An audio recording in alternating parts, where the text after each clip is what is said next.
Hola, buenas tardes a todos. Mi nombre es Analía Resguardo, soy kinesióloga fisiatra. Actualmente trabajo en el Instituto Bacareza de la Universidad de Buenos Aires.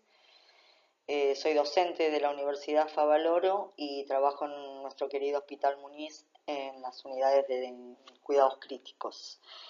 Aprovecho la oportunidad para agradecer la invitación de participar en el curso y de tener la posibilidad de difundir la labor kinésica en la terapia intensiva. Bueno, la kinesiología es una disciplina relativamente joven, está en permanente evolución y transformación dentro del equipo de salud.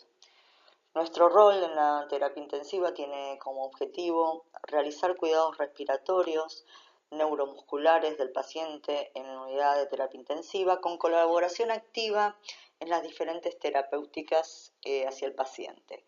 Abarca tres grandes áreas en general, que es la asistencia kinésica respiratoria, la asistencia kinésica motora y la deglución.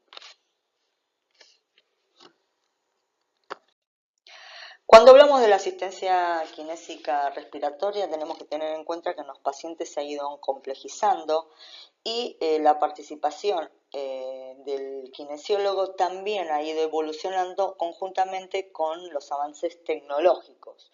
Todo ello empuja a la mayor participación del kinesiólogo en los cuidados respiratorios, especialista en terapia intensiva y siempre basándonos en el trabajo multidisciplinario y apoyados en la mejor evidencia disponible. Cuando hablamos de competencia respiratoria tenemos que tener en cuenta dos grandes subtemas, la evaluación respiratoria de nuestros pacientes y el tratamiento a implementar. Dentro de las evaluaciones respiratorias podemos tener, por ejemplo, evaluación del intercambio de gases, hacer una correcta evaluación de la gasometría, de la saturometría, de la capnografía del paciente, ya sea todo esto en reposo o en movimiento. También evaluamos la función ventilatoria, por ejemplo, midiendo distintos volúmenes pulmonares y presiones, o el uso de ultrasonido, ¿sí? Recientemente adquirida la destreza por los kinesiólogos para ver diferentes estructuras estáticas y dinámicas como puede ser el pulmón o la motilidad del diafragma, o utilizar diferentes escalas de RAS, de sedación, la CAM-IQ de delirio o escalas de dolor, como puede ser CEPOT o escala EVA, que es la visual análoga, etc. También el kinesiólogo evalúa la deglución y tomamos parte en la obtención de muestras respiratorias a través de diferentes técnicas estériles específicas. También aplicamos diferentes terapéuticas con pacientes de ventilación espontánea, acondicionando los gases, incorporando aerosoles, oxigenoterapia, aplicamos fisioterapia respiratoria para todo lo que sea el apoyo de la higiene bronquial o el uso de diferentes instrumentos, ¿sí? Como puede ser la cámara de alto flujo, la ventilación no invasiva, etc. Cuando evaluamos el paciente en forma dinámica y estática su sistema osteomuscular, vemos diferentes escenarios. Evaluamos la capacidad de sostener su ventilación, evaluando los músculos inspiratorios, podemos ver cómo excursiona el diafragma, podemos palparlo, podemos hacer un ultrasonido para ver el grosor, para ver si tiene fuerza o comparar la motilidad, para ver si tiene alguna asimetría o paresia, porque es diferente la terapéutica a aplicar en un paciente que esté con un músculo débil u otra que esté con un músculo fatigado, en donde tenemos que hacer un correcto trabajo de reposo y de entrenamiento del mismo. También evaluamos la capacidad de los músculos expiratorios para ver si el paciente puede realizar correctamente su higiene bronquial y manejar sus secreciones. Tenemos distintos dispositivos que miden la presión expiratoria, el pico flujo, o si el paciente está ventilado y puede responder algunas órdenes a través de la vía aérea, podemos ver los diferentes patrones y lograr cuantificar el pico flujo expiratorio para ver si puede sostener su toilette de secreciones. También dentro de la observación, por ejemplo, de la caja torácica, podemos ver una observación estática y dinámica, viendo la simetría de la misma, la plasticidad, el grado de nutrición de nuestros pacientes o el grado de desnutrición. También conjuntamente evaluamos la mecánica ventilatoria, si el paciente excursiona bien su tórax en sinergia con el abdomen, si es homogéneo, si es simétrico, si tenemos respiraciones patológicas, por ejemplo, el ejemplo de esta es respiración paradojal, etcétera, etcétera, etcétera. El kinesiólogo también, otro aspecto, es colaborar en el posicionamiento adecuado del paciente, ya que no es lo mismo la distribución de la ventilación y de la perfusión en un paciente que esté ventilado en forma espontánea o mecánica, ya sea parcial o total. ¿Por qué? Porque nosotros vamos a saber que en una respiración espontánea el diafragma en sus fibras posteriores también colabora, ¿sí?, en la ventilación del mismo, siendo un poco más homogénea. En cambio, un paciente ventilado, en donde la ventilación tiende a irse hacia ventral, la perfusión hacia dorsal, sumado al peso de las vísceras abdominales o el peso del corazón, todo eso hace que sea más heterogénea la distribución entre ventilación y perfusión. Entonces, otra de las funciones del kinesiólogo es colaborar en la pronación del paciente, ¿sí?, con una correcta técnica secuencial por pasos y en forma segura. Es sabido históricamente que el kinesiólogo colabora con el manejo de las secreciones de nuestros pacientes, en donde nosotros evaluamos la tos, como dije antes, a través de los dispositivos de presión y flujo. Utilizamos posicionamientos o ejercicios en donde el paciente puede drenar sus propias secreciones. Enseñamos el uso de diferentes dispositivos vibratorios, como puede ser el flutter o el acapella, en donde esa vibración que va desde la boca hacia distal hace que se fluidifiquen las secreciones.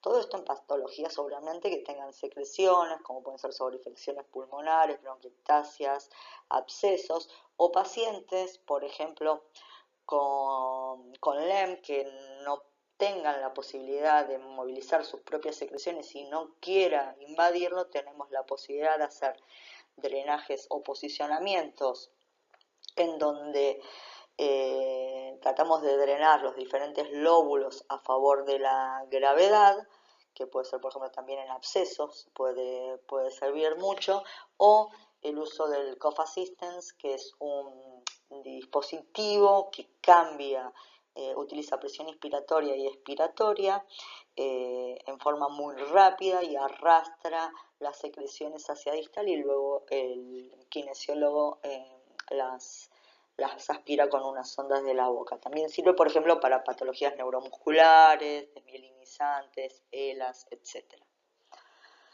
Si nosotros tenemos que seguir con la complejidad y el paciente no puede manejar sus secreciones, tenemos la posibilidad de hacer aspirados traqueales, en donde en forma invasiva ingresamos hacia la vía aérea y aspiramos las secreciones.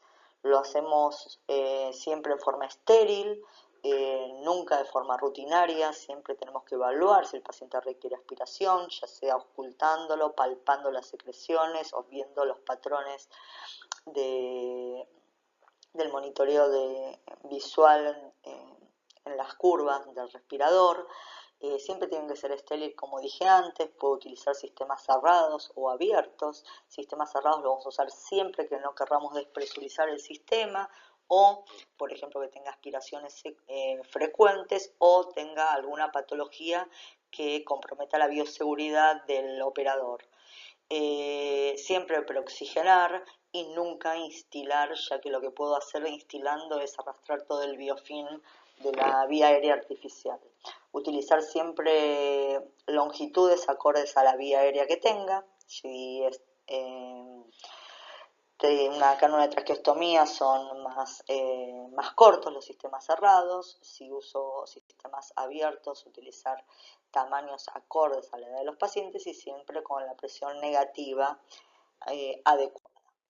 Otra de las funciones que realiza el kinesiólogo en la terapia intensiva a nivel respiratorio es la toma de muestra, ¿sí? Con técnicas específicas, adecuadas, con transporte también específico. Tomamos muestras nasales, nasofaringias, si el paciente es capaz de toser, podemos realizar muestras bronquiales a través del esputo, en donde le solicitamos que tosa en un frasco estéril, o podemos realizar un esputo inducido, que lo que hacemos es incrementamos en forma creciente el porcentaje de solución salina, por ejemplo, 3%, 5%, 7%, hasta una solución hipertónica al 20%, todo eso provoca, ¿sí? Fluidifica las secreciones y provoca hiperreactividad. El paciente puede toser y sacar alguna muestra del tracto bronquial, ¿sí? Ojo, tengamos en cuenta siempre que no provoquemos broncoespasmo. También podemos tomar muestras a través de aspirados traqueales, que puede ser con vía aérea artificial o vía aérea natural a través de la nariz, y si no artificial a través de tubuladura o traqueostomía, en donde está una K38 y tiene un reservorio donde voy a depositar la muestra. Y en el caso que no tenga secreciones, puedo realizar un minival, que es un lavado a ciegas, traqueal, traqueobronquial, ¿sí? En donde instilo 20 a 40 centímetros de solución fisiológica y luego los aspiro, ¿sí? Tiene que ser una técnica sumamente estéril y con catéter protegido.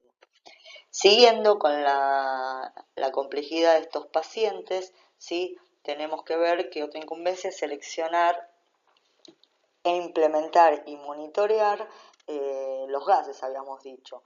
Y esto lo vamos a tener en casos de insuficiencia respiratoria tipo 1, tipo 2, ya sea hipóxica, con o sin hipercapnia, en donde nosotros al paciente colocamos las cánulas nasales o máscaras Venturi con el adecuado color, flujo para lograr la mezcla adecuada que necesito, la menor mezcla de oxígeno para lograr el target de la saturación esperada, o siguiendo con la progresión el uso de máscara reservorio que mejora la fracción inspirada de oxígeno.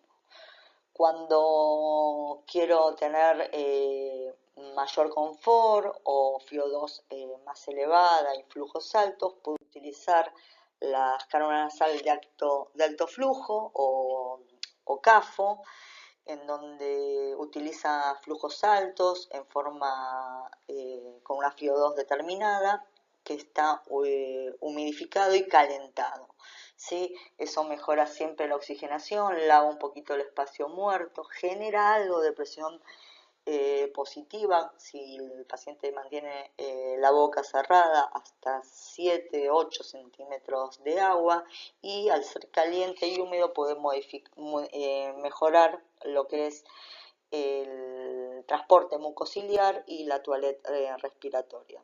Tenemos algoritmos claros de uso, en donde utilizamos casi siempre el índice ROX o el IROX, en donde es un en la comparación entre la saturación, FiO2 y frecuencia respiratoria, y voy reevaluando periódicamente para ver si el paciente mejora, ¿sí? En donde luego puedo decalarlo, o empeora y requiere intubación orotraqueal. Acá tenemos un paciente, ¿sí? De la terapia también, con cánula nasal de alto flujo, y acá es otra de las chicas que tienen con el respirador. En el caso de que el paciente requiera mayor presión positiva, por ejemplo, nuestros pacientes con neumocistis, firoesi, podemos lograrlo a través de la ventilación no invasiva, ¿sí? Podemos mejorar la presión intratorácica, bajando la precarga y la poscarga del corazón y mejorando así la función cardíaca, o generando presión positiva en donde el paciente baje su trabajo respiratorio y mejore su oxigenación. Y eso lo vamos a hacer, vamos a implementarlo los kinesiólogos, ¿sí?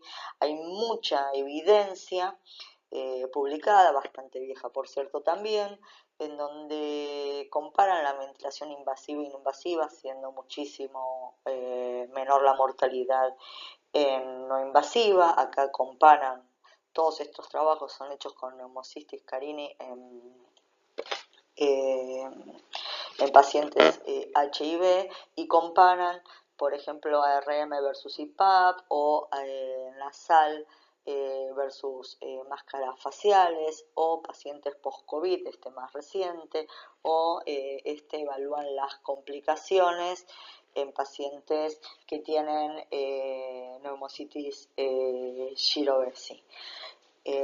Pero tenemos que entender siempre que el uso de presión positiva, acá he explicado bien en este trabajo comparativo de diferentes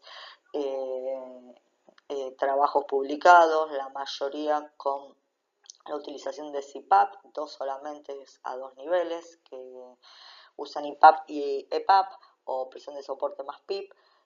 Todos usan máscara faciales, ¿sí? Y coinciden que el uso precoz de la ventilación no invasiva, en cualquiera de sus formas, ya sea con la máscara Wozniak, o CPAP de pared, o a través de un ventilador, ¿sí? Mejoran lo que es el trabajo, baja el trabajo respiratorio, baja la disnea, mejora la oxigenación y bajan las complicaciones de DEYA relacionadas a la intubación orotraqueal y la sedoanalgesia que esta conlleva. Acá podemos ver los diferentes gráficos que comparan invasivo versus no invasivo en varias variables, como puede ser la PAFI, la CO2, el pH y la frecuencia respiratoria a la hora, a las 24 horas y a las 72 horas. En los dos casos mejoran, pero siempre tenemos que tener en cuenta que lo no invasivo, a pesar de tener algunas molestias en la tolerancia del tratamiento, evita todas las complicaciones relacionadas con la intubación, bajando así la estancia inútil y la mortalidad. Y un dato a tener en cuenta, tratar siempre de ventilar de 8 a 10 mililitros kilos con frecuencias menores a 25, ir bajando primero siempre la FiO2 para evitar su toxicidad, la presión y luego el tiempo de uso. Podemos utilizar en forma combinada la cánula nasal de alto flujo junto con la ventilación no invasiva, ya que lo que puedo hacer es darle un descanso al CPAP con la CAFO, en donde el paciente puede hablar, comer, lavarse los dientes, charlar con sus familiares, y luego seguimos con presión positiva.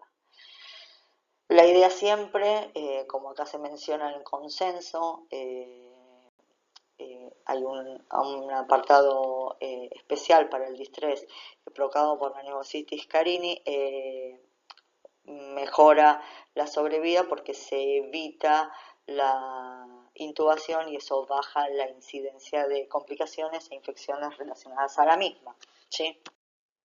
Bueno, la máscara que voy a utilizar es la máscara, primero, que tenga disponible en nuestra institución el tamaño que tenga disponible y la tolerancia del paciente o el tiempo de uso. Sabemos que todas tienen ventajas y desventajas. Tratemos siempre de elegir la más confortable para nuestros pacientes y la más tolerable, ¿sí? Busquemos siempre la de menor presión y mayor distribución de la misma para evitar las lesiones por decúbito. En el caso de tener nasales, tratemos de que el paciente no sea respirador bucal. Cuando usamos oronasal, veamos que no lesionemos el puente de la nariz, y si usamos Helmer, recordemos que es más molesto para los oídos y para los ojos. Todas tienen arnés de sujeción y tratemos de que la que utilicemos sea lo más transparente posible. Tengamos siempre en cuenta que todos tengan puerto de seguridad en el caso que el paciente se desconecte o se corte la luz y no tenga batería, etcétera, o se mueva, que pueda seguir ventilando. Y en estos casos cabe mencionar que los de codo azul, a diferencia de los codos naranja, en esta marca, ¿sí? Esta tiene Whisper Swivel, que se usa a flujo continuo, o sea, de una sola tubuladura. En cambio, el azul no tiene disipador de CO2 y necesito o se utiliza con dos ramas, inspiratoria y expiratoria. Bueno, ahora, ¿qué pasa si nosotros seguimos complicando, el paciente se sigue complicando, no puede sostener su carga resistiva, por ejemplo, porque haga un broncoespasmo o no puede, tiene un pulmón un poco menos distensible, que baje su compliance y no puede sostener, ¿sí?, esta carga ventilatoria? El paciente tiene su trabajo muscular incrementado, no lo puedo apoyar con ventilación no invasiva, ¿sí? El kinesiólogo colabora, el médico decide obviamente la intubación tracal y el kinesiólogo colabora con la implementación de la misma. A partir de ahí se abre un abanico de incumbencias enorme que incorpora todo lo relacionado al cuidado de la vía aérea, el tubo endotraqueal, la traqueostomía, el control del CAF en el caso de que lo tuviera, humidificación activa o pasiva, elegir el cuidado de las tubuladuras, los sistemas cerrados, la asistencia de las secreciones, el uso y la implementación de aerosol terapia y todo lo que sean protocolos de destete de la misma o de recambios o de canulaciones o extubaciones. Entonces, cuando hablamos de humidificación, tenemos dos grandes áreas, que es la activa y la pasiva.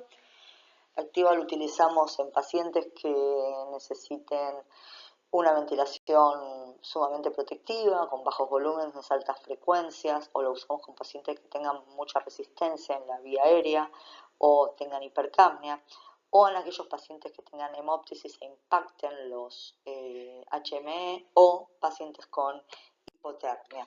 Y acá tenemos los humidificadores pasivos. Tengamos en cuenta que todos utilizan filtros, hay algunos que además tienen sales higroscópicas que lo hacen de mejor performance en humidificación, y busquemos siempre humidificadores transparentes también, con puertos de oxígeno en el caso de requerir, por ejemplo, que el paciente logre destetarse pero no desvincularse de la vía aérea artificial, entonces puedo y requiere oxígeno, tengo un puerto para ofrecerle, ¿sí?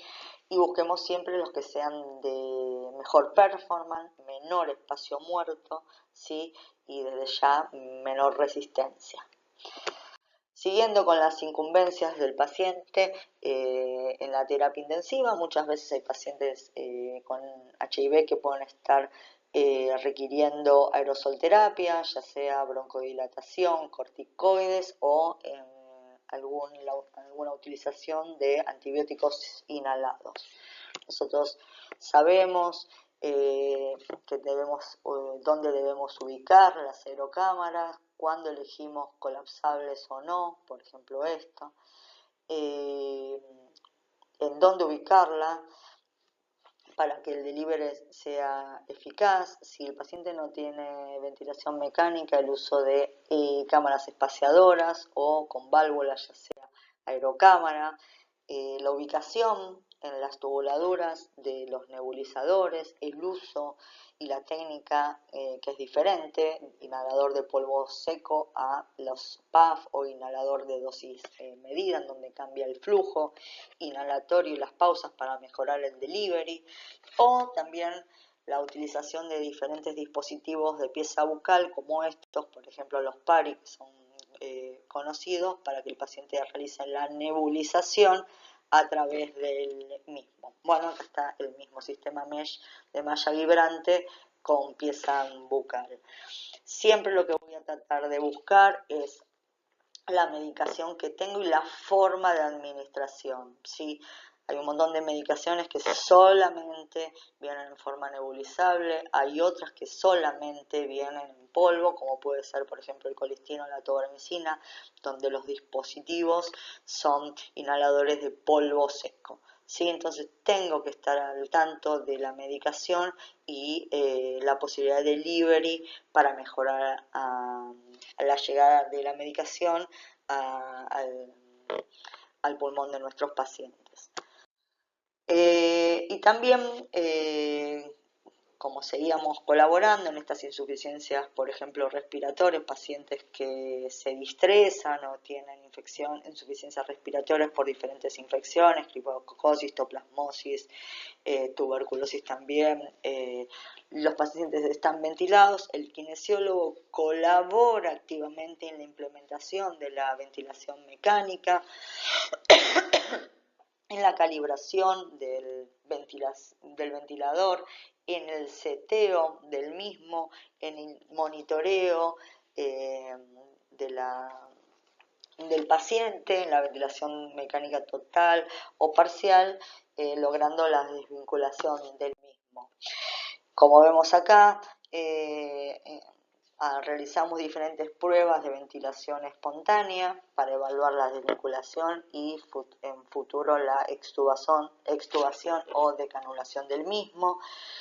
Vemos las curvas, las asincronías, podemos ver diferentes predictores como la PIMAX, la PEMAX, el índice de Tobin, la P01, etcétera, para ver si el paciente sostiene la ventilación, ¿sí? No sé, evaluando la capacidad vital, o la PIMAX, si evaluó la carga respiratoria, a través, por ejemplo, del SNIF, la PEMAX, para ver si puede luego manejar sus secreciones, ¿sí?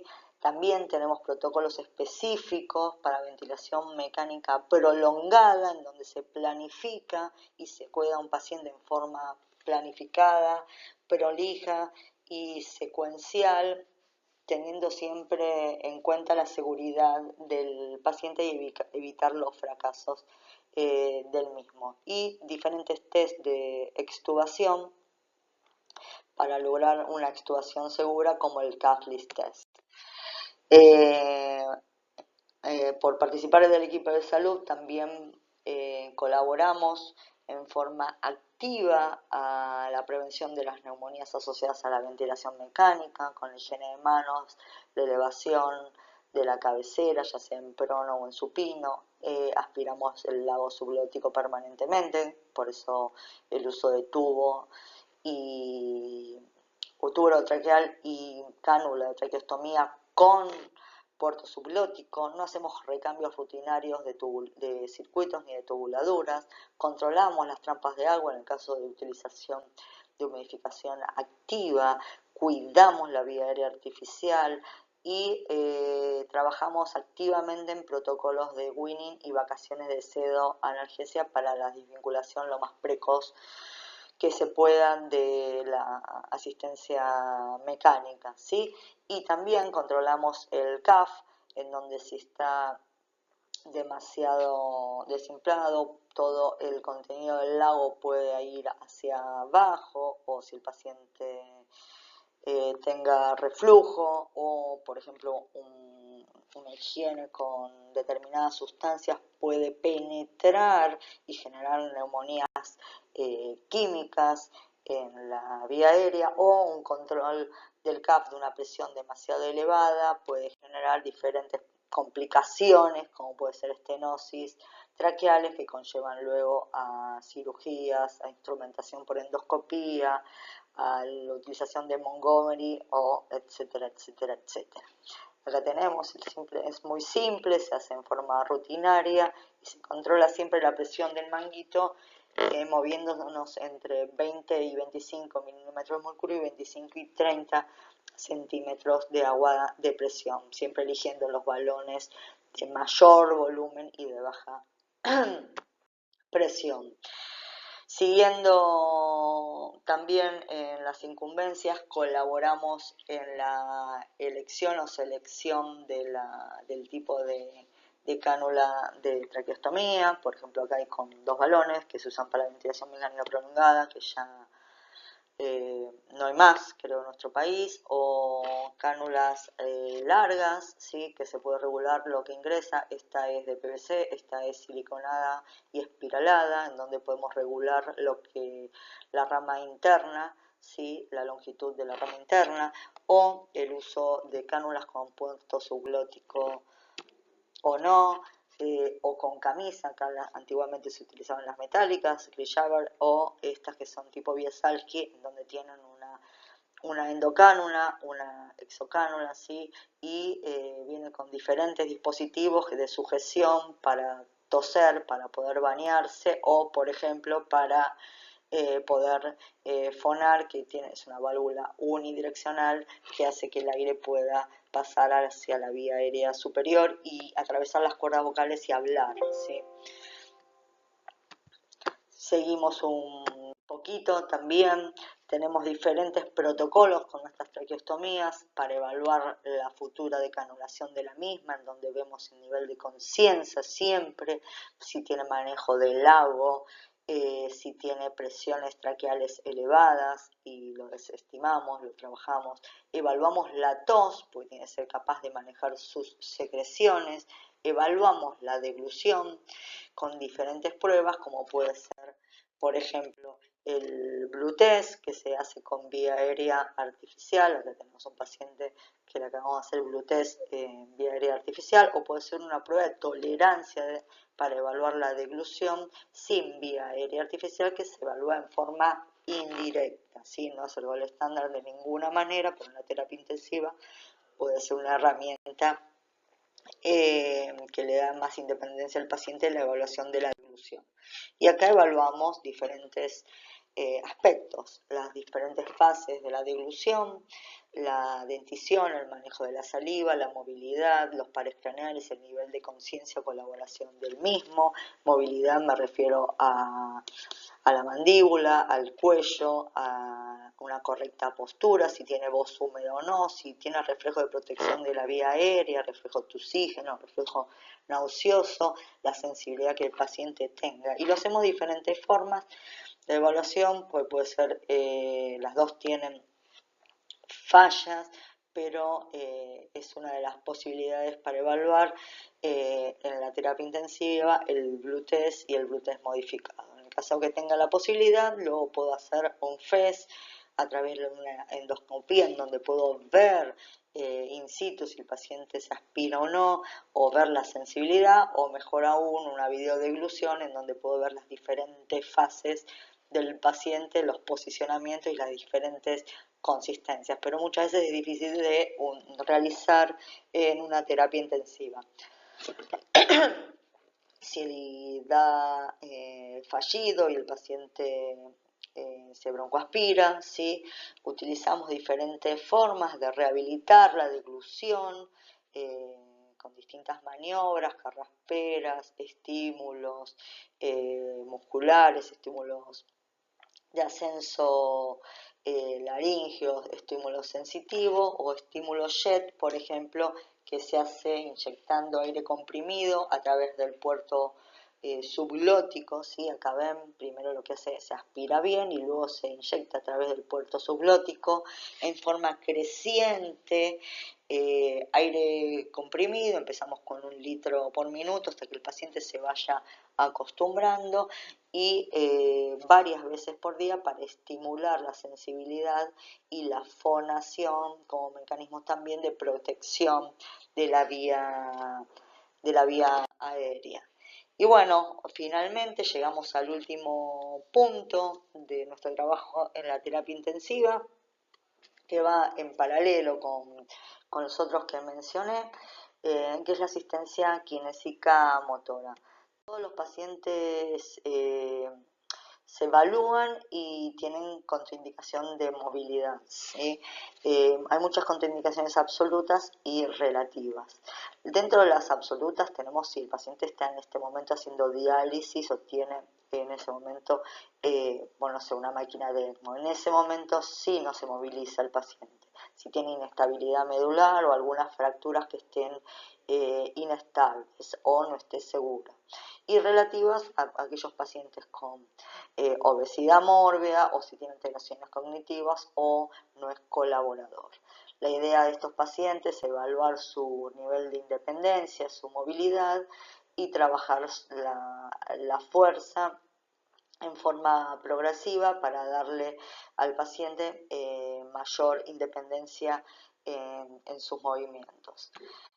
Recordemos siempre que el paciente que está en la terapia intensiva, que está grave, puede estar mucho tiempo en cama, las patologías muchas veces son altamente inflamatorias, muchas veces los pacientes están desnutridos o malnutridos y todo eso hace que se provoquen alteraciones musculares y neuromusculares que llegan al paciente a tener una debilidad muscular que va empeorando con los días de ventilación mecánica o los días de estadía en el famoso DAUSIT, que es la debilidad adquirida en la unidad de cuidados intensivos.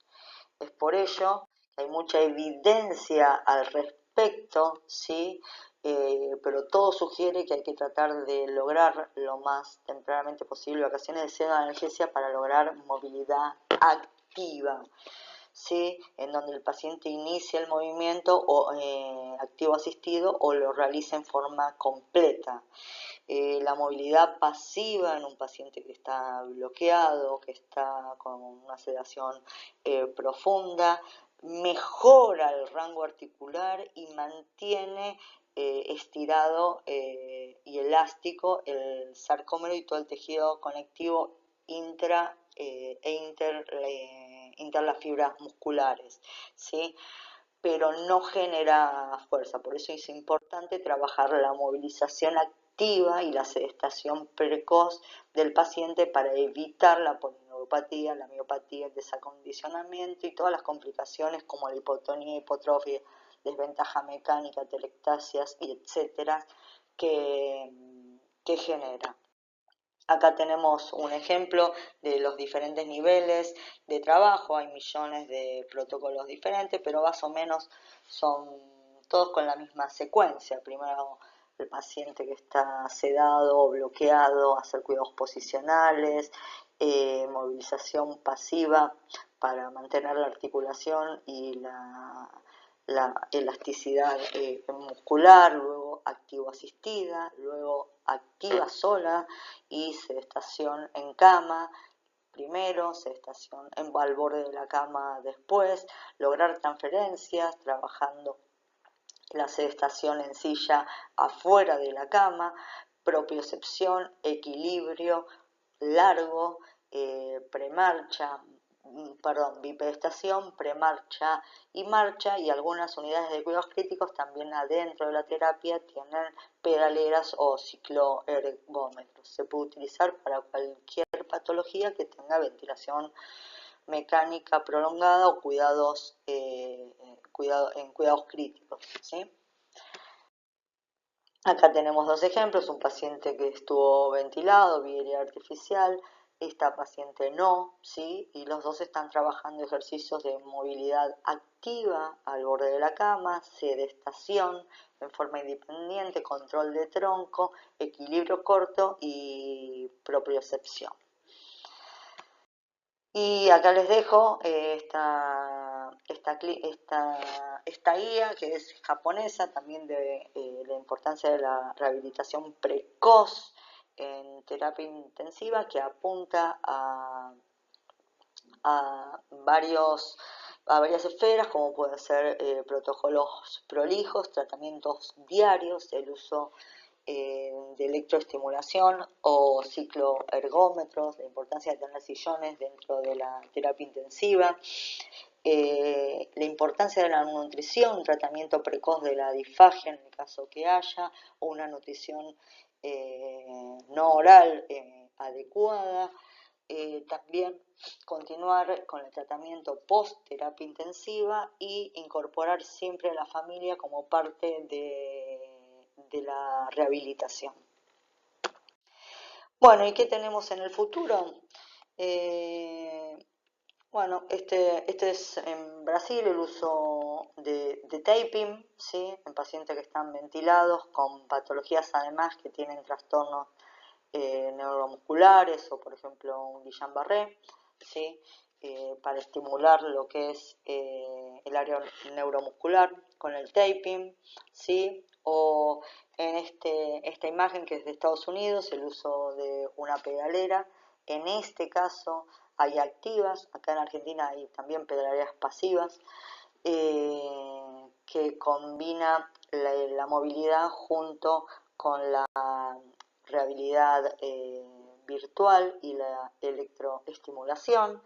Acá tenemos, esto es un hospital, sí, agradezco al grupo del licenciado Saavedra, sí, la imagen de un paciente en ventilación mecánica en una clínica de zona norte. Después esto, por ejemplo, la movilidad, un paciente ventilado en la terapia intensiva y la importancia del juego, ¿sí?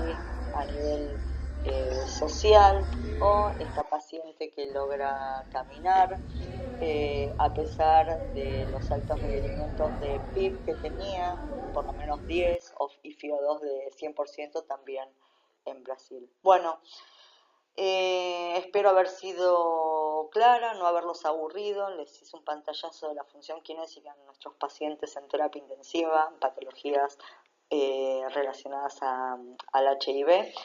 Les dejo mi mail acá abajo y estoy escuchándolos si tienen alguna sugerencia, alguna duda de nuestro trabajo. Bueno, saludos a todos y muchas gracias a todos por la atención. Adiós.